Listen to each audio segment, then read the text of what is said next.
Yes, good morning students. Today is our topic infrastructure. Infrastructure क्या होता है? ये आपकी इंडियन इकोनॉमिक डेवलपमेंट में आपका लास्ट टॉपिक है इंफ्रास्ट्रक्चर। इंफ्रास्ट्रक्चर होता है कि एक जो इकोनॉमिक है उसका जो सपोर्ट सिस्टम है वो किस तरह का होता है।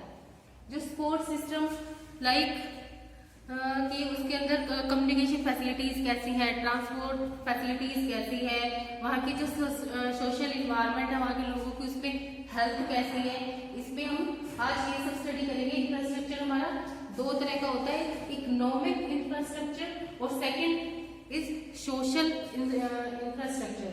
इकोनॉमिक में हम देखेंगे कि एक इकोनॉमिक की डेवलपमेंट कैसे होती है, एक जो इकोनॉमी है वो किस तरह से डेवलप कंट्री में काउंट होगी, और सोशल में हम देखेंगे कि उसमें हमारे जो मैन पावर है, हमारे जो ह्यूमन रिसोर्स है एक कंट्री की, कि वो कैसे डेवलप होगी इंफ्रास्ट्रक्चर के अकॉर्डिंग। इसमें हमारे आते हैं हमारे transport facilities, hospitals, colleges, number of institutions या एजुकेशनल जितनी भी हमारे ऑर्गेनाइजेशन होते हैं वो सब इसमें काउंट होती है इंफ्रास्ट्रक्चर में। सबसे पहले हम मीनिंग करते हैं, व्हाट इज इंफ्रास्ट्रक्चर मीनिंग या what do you mean by infrastructure. Infrastructure क्या होता है? Infrastructure refers to support system of economic and social development of a country. ये क्या होता है? एक सपोर्ट सिस्टम होता है एक इकोनॉमिक का और सोशल का डेवलपमेंट का एक कंट्री के लिए। जो एक कंट्री है वो अपने इकोनॉमिक को और सोशली किस तरह से अपने आप को डेवलप करेगी। इसका मीनिंग है infrastructure refers to support system of economic and social development of a country without which economic growth and social development would only remains to be primitive. It means अगर एक इकोनॉमिक अपनी इन बातों पर ध्यान नहीं देगी, अपने इकोनॉमिक डेवलपमेंट नहीं करेगी या सोशल डेवलपमेंट नहीं करेगी, तो उस इकोनॉमिक की ग्रोथ होना इम्पॉसिबल है। हम सोच भी नहीं सकते कि वो इकोनॉमिक डेवलप हो पाएगी। अब इसको हमने इंफ्रास्ट्रक्चर को हमने टू कैटेगरीज में डिवाइड किया है। First one is economic and second one is social. और फर्स्ट है आपका इकोनॉमिक इंफ्रास्ट्रक्चर। क्या होता है? इसमें हम पूरी इकोनॉमिक को काउंट करेंगे। Economic infrastructure refers to such elements of support system like power, transport and communication. इसमें कौन कौन से फैक्टर्स इंक्लूड होते हैं? हमारे power system, transport and communication, which serve as driving force of production activity in the economic. ये जो हमारे पावर फंक्शन होते हैं, ट्रांसपोर्ट होता है और कम्युनिकेशन होता है, ये इससे क्या करता है? ये हमारे प्रोडक्शन एक्टिविटी को क्या करता है? ड्राइव करता है, प्रोडक्शन एक्टिविटी को फोर्स करता है। क्योंकि जितनी ज्यादा हमारी इकोनॉमिक में ट्रांसपोर्ट फैसिलिटीज होगी, कम्युनिकेशन अच्छा होगा, पावर अच्छी होगी, पावर से इट मीन्स कि जो लाइटिंग फैसिलिटी है, इलेक्ट्रिसिटी फैसिलिटीज है वो अच्छी प्रोवाइड कराई जाती है एक ऑर्गेनाइजेशन में या एक बिजनेस को, जिससे वो क्या होता है? उससे की जो प्रोडक्शन लेवल है वो इंक्रीज होगा। प्रोडक्शन इंक्रीज होगा तो क्या होगा? हमारी जो इकोनॉमिक है उसमें इनकम जनरेट होगी। इनकम जनरेट होगी तो हमारी इकोनॉमिक डेवलप होगी।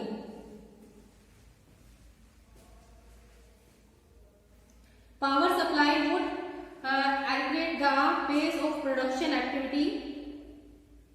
Abundant meaning of transport would facilitate the movement of goods from producer to the customer। जितनी हमारी देखो पावर से क्या मीनिंग है? सप्लाई अच्छी होगी। इट मीन्स जब हमारी प्रोडक्शन इंक्रीज होगी तो सप्लाई भी इंक्रीज होगी, सप्लाई इंक्रीज होगी तो इनकम जनरेशन होगा। देन ट्रांसपोर्ट फैसिलिटीज क्या हेल्प करती है? हमारी जो प्रोडक्शन है, जो हम यूनिट्स बना रहे हैं, जो भी कमोडिटी हम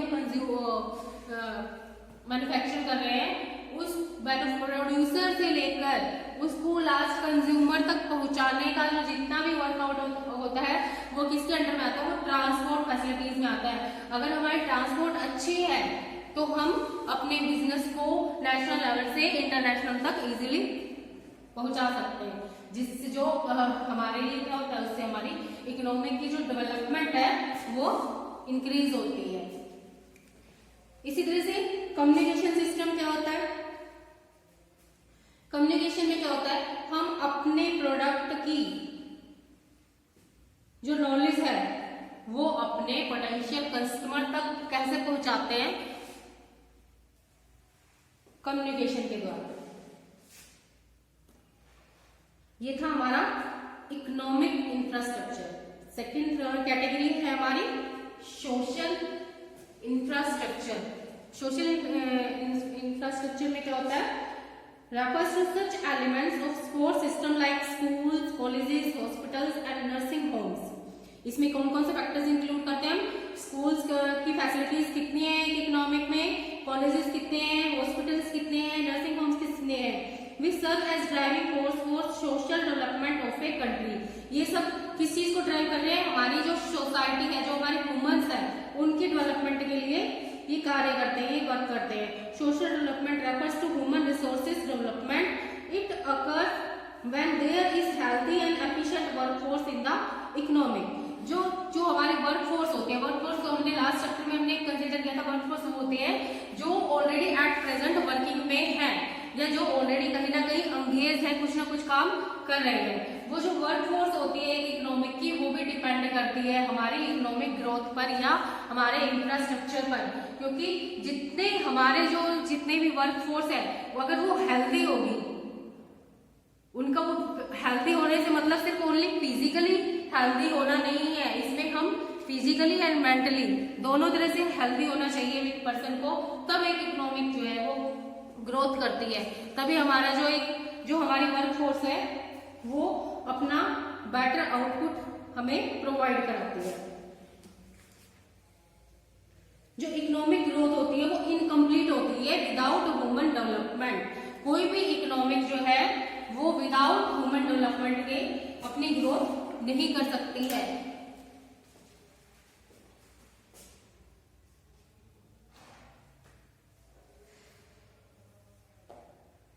अब next topic is our economic and social infrastructure are complementary to each other. यानी जो इकोनॉमिक इंफ्रास्ट्रक्चर है और सोशल इंफ्रास्ट्रक्चर है वो क्या है, एक दूसरे पर डिपेंड है। कैसे है? क्योंकि देखिए economic and social infrastructure are completely to each other, ये दोनों क्या है, एक दूसरे पर डिपेंड है। Economic infrastructure include sources of energy, better means of transport and communication, beside efficient system of banking and finance. Economic infrastructure में क्या क्या काउंट करते हैं?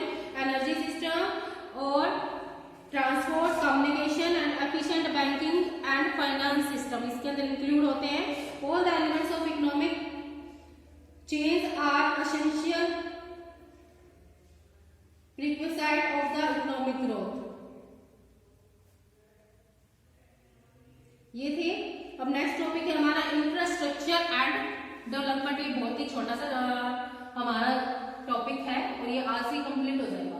Infrastructure and development. जो इंफ्रास्ट्रक्चर होता है उससे वो डेवलपमेंट किस तरह से करता है। अब इसमें कुछ हमें प्रोसेस दी है जिससे जो एक इंफ्रास्ट्रक्चर है वो ग्रोथ और डेवलपमेंट किस तरह से करता है। Infrastructure promotes productivity. जो इंफ्रास्ट्रक्चर है वो किसको प्रमोट करता है? प्रोडक्टिविटी को। जो भी हम हमारे एक इकोनॉमिक में जिन जिन चीजों का प्रोडक्शन हो रहा है वो उसको प्रमोट करता है। Productivity is primary sector. Primary sectors में हमारी जितनी भी हमारी एग्रीकल्चर प्रोडक्ट्स होते हैं इसमें वो सब काउंट होते हैं। देखो, think of agriculture production without permanent means of irrigation. Agriculture production would then depend entirely on rainfalls. Farmers would sow the seeds only if it rains. If the rainfalls is deficient, sowing would also be deficient. It means that absence of permanent means of irrigation, important component of the economic infrastructure. Actual output is agriculture would remain lower than the attainable output. It means क्या है, जो हमारा agriculture जो production होती है वो total किसके ऊपर डिपेंड होती है? हमारे इरिगेशन पर। अगर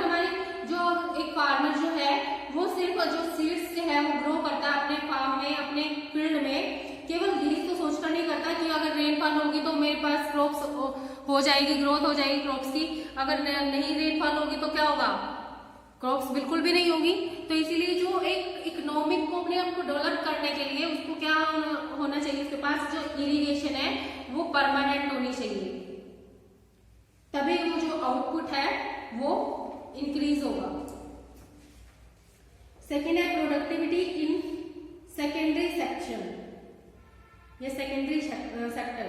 thinking of industrial production without such sources of energy. इसमें हमारी जितनी भी हमारी इंडस्ट्रीज होती हैं, फैक्ट्रीज होती हैं, सेकेंडरी सेक्टर में हम उनको काउंट करेंगे। अब जो इंडस्ट्रीज होती हैं उनका जो सोर्स ऑफ एनर्जी कहाँ से होता है, जैसे कोल, पेट्रोलियम, इलेक्ट्रिसिटी, अगर इनको ये टाइमली प्रोवाइड ना कराया जाए तो क्या वो इंडस्ट्रीज डेवलप कर पाएंगे इकोनॉमिक को? नो। तो इनको भी प्रॉपर टाइमली हमें ये चीज प्रोवाइड करानी होती है। फिर productivity in tertiary sector. Tertiary sector में हमारा आ जाता है हमारा टूरिज्म सेक्टर। जितने भी हमारे टूरिज्म सेक्टर होते हैं वो डिपेंड करते हैं हमारे ट्रांसपोर्ट एंड कम्युनिकेशन। एक इकोनॉमिक की जो ट्रांसपोर्ट एंड कम्युनिकेशन जितना इफेक्टिव होगा तो टूरिज्म फैक्टर से हमें उतनी ज्यादा इनकम जनरेट होगी। तो ये थे हमारे productivity. Infrastructure promotes productivity primary sector से, सेकेंडरी सेक्टर से एंड टर्सरी सेक्टर से। सेकेंड है infrastructure induced investment. Induced investment क्या होता है कि इसमें जो इकोनॉमिक में जो हर एक पर्सन है जो कहीं ना कहीं से कुछ ना कुछ वर्क करके इनकम जनरेट कर रहा है, वो उनमें से कुछ ना कुछ पार्ट क्या करता है, इन्वेस्ट करता है। वो होते हैं हमारी induced investment. Infrastructure induced investment example देखिए, इसमें एक develop network of highways would definitely induce investment across all sectors of the economic because it facilitates efficient movement of goods and services across different regions of the country। क्योंकि इसमें क्या होता है, जितना भी हमारा एफिशिएंट होगा हमारा ट्रांसपोर्ट फैसिलिटीज, तो हमारी जो जितनी भी हमारा all over the region of the country जो हमारी गुड्स एंड सर्विसेज है वो डिफरेंट रीजन में इजीली पहुंच जाती है।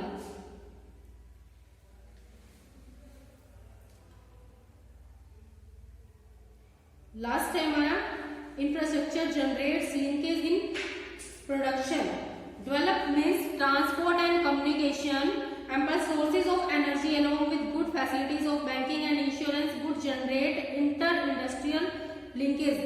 जब एक इकोनॉमिक को बैंकिंग और फाइनेंस फैसिलिटीज या इंश्योरेंस फैसिलिटीज अच्छी दी जाएगी तो जो फाइनेंस कंपनीज है और जो इंडस्ट्रीज है उनके बीच में एक इंटर रिलेशन बनेगा, एक लिंक जनरेट होगा, जिससे क्या होगा, हमारे जो एक बिजनेस की या ऑर्गेनाइजेशन की जो प्रोडक्शन एक्टिविटी है वो क्या हो जाएगी, ऑब्वियसली इंक्रीज हो जाएगी, जिससे एक इकोनॉमिक डेवलप होगी। फिर infrastructure in size of the market. We know large scale production is possibility only when size of market is large. अगर हम चाहें कि हमें प्रोडक्शन जो है वो लार्ज स्केल पर करना है तो उसके लिए हमारे पास मार्केट का साइज भी क्या होना चाहिए, लार्ज होना चाहिए। अगर हम लार्ज स्केल पर प्रोडक्शन कर रहे हैं लेकिन उसको डिस्ट्रीब्यूट जो है एक छोटे से मार्केट में कर रहे हैं तो उसको जो एक प्रोड्यूसर है वो सारे माल को बना के अपने पास स्टॉक करके तो नहीं रख सकता ना। तो इसके लिए अगर उसको लार्ज प्रोडक्शन कर रही है तो उसको लार्ज मार्केट की भी रिक्वायरमेंट होती है। फिर infrastructure enhance ability to work. अब देखिए, we have referring to social infrastructure. It includes educational and medical institutions. These institutions promote education, skill formation and health care. देखो, एक इकोनॉमिक में एजुकेशन सिस्टम जितना अच्छा होगा, मेडिकल इंस्टीट्यूट जितने ज्यादा होंगे तो लोग क्या होंगे, उस इकोनॉमिक के जो ह्यूमन रिसोर्स है या मैन पावर जो है या वर्क फोर्स है वो उतनी ही स्किल्ड होगी, उतनी ही एबल होगी किसी भी वर्क को करने के लिए। जिस इकोनॉमिक में ये फैसिलिटीज नहीं होगी वहां की जो वर्क फोर्स है वो क्या होगी, एफिशिएंट नहीं होती है। फिर है इंफ्रास्ट्रक्चर फैसिलिटेट आउटसोर्सिंग। आउटसोर्सिंग इसमें आ जाता है हमारा, एक country having a good infrastructure emerges as destination of outsourcing. India is emerging to global destination of call centers, study centers and medical tourism. It means हमें क्या होता है, फॉरेन से भी कनेक्ट होना है, अपने बिजनेस को इंटरनेशनल लेवल तक, ग्लोबल लेवल तक हमें पहुंचाना है। किस तरह से हम स्टडी, आपने देखा होगा आजकल जो मोस्ट ऑफ द पीपल्स जो है इन आवर कंट्री, वो कहाँ से स्टडी करना पसंद करते हैं, अब्रॉड से। तो वहाँ के कुछ लोग मेडिकल फैसिलिटीज लेकर आते हैं, जिससे क्या होता है, एक वो वहां से स्टडी करके आते हैं, उसके बाद फिर वो अपना बिजनेस या अपनी मेडिकल फैसिलिटीज, अपनी मेडिकल सर्विसेज अपने इकोनॉमिक में प्रोवाइड कराते हैं, जिससे एक इकोनॉमिक की डेवलपमेंट होती है। फिर है इंफ्रास्ट्रक्चर इंड्यूस एफडीआई। एफडीआई होता है foreign direct investment. Foreign direct investment में जितना ज्यादा हम फॉरेन सेक्टर में इन्वेस्ट करेंगे, उससे वहां से जो हमें इनकम जनरेट होती है वो हमारी हो जाती है, एफडीआई में काउंट होती है वो हमारी। Infrastructure is growth process in less development countries like India where domestic investment is very low since 1991. Economic reforms were FDI has sustainably scaled up in the Indian economic thanks for the expending expenditure. जो हमारा Indian का जो हमारा 1991 के according जो हमें data given है, उसमें जो डोमेस्टिक इन्वेस्टमेंट है वो हमारा बहुत ही कम है, जबकि इसमें फॉरेन जो इन्वेस्टमेंट है वो हमारा ग्रेटर है in comparison to domestic investment. ये हमारा था इंफ्रास्ट्रक्चर। इंफ्रास्ट्रक्चर क्या होता है, इसको तो हम 2 कैटेगरीज में डिवाइड करते हैं, economic category and social infrastructure. फिर हमने किया इंफ्रास्ट्रक्चर जो है वो कैसे इकोनॉमिक को डेवलप करता है, वो फैक्टर्स हमने देखे। और लास्ट टॉपिक आपका बच गया है भाई हेल्थ।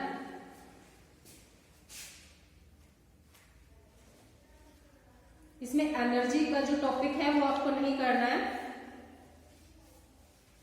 वो इस साल आपका कट हो गया सिलेबस से। हेल्थ क्या होती है, health means sound physical and mental state of individual. इसमें क्या होता है, हम क्या देखते हैं, एक जो इंडिविजुअल है वो फिजिकली और मेंटली हेल्दी होना चाहिए। It does not simply means absence of disease. इसका सिंपल मीनिंग सिर्फ ये नहीं होता है कि वो उसको कोई बीमारी नहीं है और वो हेल्दी है। हम ये ऐसा काउंट कभी भी नहीं करेंगे कि एक पर्सन है उसको कोई बीमारी नहीं है लेकिन वो हेल्दी है, नो। इसके अंदर हम और फैक्टर्स भी हमारे इंक्लूड होते हैं। इसमें क्या होता है, increase in overall efficiency to handle difficult task. इसमें क्या होता है, इसमें कोई एक पर्सन, एक इंडिविजुअल है, अगर हम उसको कोई भी डिफिकल्ट टास्क दे देते हैं करने के लिए और वो उसको कंप्लीटली हैंडल कर लेता है, तो ये क्या कहलाता है, उसका एफिशिएंसी, उसकी एफिशिएंसी कितनी अच्छी है कि वो डिफिकल्ट टू डिफिकल्ट टास्क को भी इजीली कंप्लीट कर लेता है। Increase in productivity of labour. अगर हमारी जो इंडिविजुअल की जो फिजिकली और मेंटली अगर वो फिट है, तो इससे हमारी जो प्रोडक्टिविटी है लेबर की, वो भी क्या होती है, वो इंक्रीज होती है। Increase in mental ability. जरूरी नहीं है सभी काम लेबर या वर्क फोर्स से होते हैं, कुछ वर्क ऐसे होते हैं जो लाइक डिसीजन मेकिंग जो वर्क होते हैं वो कैसे लेते हैं, वो हम मेंटल एबिलिटी के ऊपर डिपेंड करते हैं। जो प्लानिंग वर्क होता है, ऑर्गेनाइजिंग होता है, स्टाफिंग होता है, अपने उसमें बीएससी में पढ़ते हैं ना हम लोग, तो उसमें सारा जो जितनी भी एक्टिविटीज वो मैनेजरियल एक्टिविटीज होती है वो क्या होती है, वो सारी मेंटल एबिलिटी के ऊपर डिपेंड करती है कि जो हम डिसीजन ले रहे हैं वो हमारे आज को देखते हुए लेते हैं, लेकिन वो उसका जो असर होता है, उसका जो इम्पैक्ट होता है वो हमारे फ्यूचर पर भी पड़ता है। अब development of health services after independence. Bharat के मतलब जो इंडिया के जो इंडिपेंडेंस हुआ इंडिया, उसके बाद जो इंडिया में जो हेल्थ सर्विसेज हैं वो कैसे कैसे डेवलप हुई हैं, इसमें स्टडी करेंगे हम। Decline in death rate. हमने देखा होगा पहले जो लोगों की जो डेथ रेट थी वो बहुत ज्यादा होती थी क्योंकि मेडिकल फैसिलिटीज इतनी नहीं थी। आफ्टर इंडिपेंडेंस जो डेथ रेट है वो बहुत ही कम हो गई है। अब है reduction in deferred mortality rate. इसमें क्या होता है, infant mortality rate referring to the death of the infant up to 1 year of age। इसमें क्या होता है कि जो हमने जो 1 साल से जो छोटे जो बच्चे होते हैं, जो न्यू बॉर्न बेबी होते हैं, उनकी जो डेथ होती है उस पर भी क्या हुआ है, उस पर भी कंट्रोल हुआ है आफ्टर 1951। उसके बाद उन पर भी नेक्स्ट है राइज इन एक्सेप्टेंसी ऑफ लाइफ। इसमें क्या है, जो पहले एक्सेप्टेंसी ऑफ लाइफ में यानी जो इंसानों की जो जीने रहने की जो लाइफ है वो क्या थी, पहले बहुत कम होती थी, लेकिन अब क्या हो गई है, अब 70 इयर्स के आसपास हो गई है। जो एक मैन है वो 70 इयर्स तक सरवाइव कर सकता है अगर वो मेंटली एंड फिजिकली हेल्दी है। फिर control over deadly disease after independence. आपने देखा होगा बहुत सारी पहले मेडिसिन वो थी, ऐसी ऐसी बीमारियां थी, जानलेवा बीमारियां थी, जिन पर क्या हुआ है, अब कंट्रोल हो गया, like malaria, TB and small pox, chicken pox, इस तरह की जो बहुत सारी जानलेवा बीमारियां थी, इन सब पर कंट्रोल हो गया है। लेकिन आजकल अभी एक नई बीमारी आ गई है कोरोना, जिस पर अभी तक किसी भी कंट्री का कोई भी कंट्रोल नहीं हुआ है, लेकिन हमारे पूरी जो all over the world of the scientist है वो सब इसकी सर्च में लगे हुए हैं। फिर है decline in under 5 monetary rates.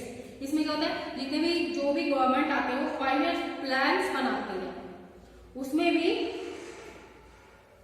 कुछ हेल्थ प्रोग्राम्स या कुछ हेल्थ एक्टिविटीज या हेल्थ डेवलपमेंट के लिए कुछ प्लानिंग्स की जाती है, जिससे जो है बहुत हेल्पफुल रहती है इसके लिए।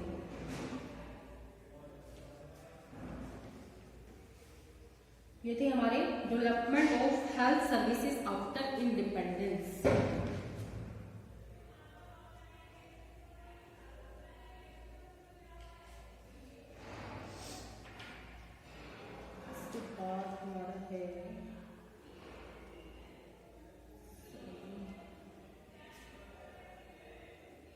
इस चैप्टर में आपका इतना ही था, ये चैप्टर आपका कंप्लीट हो गया है।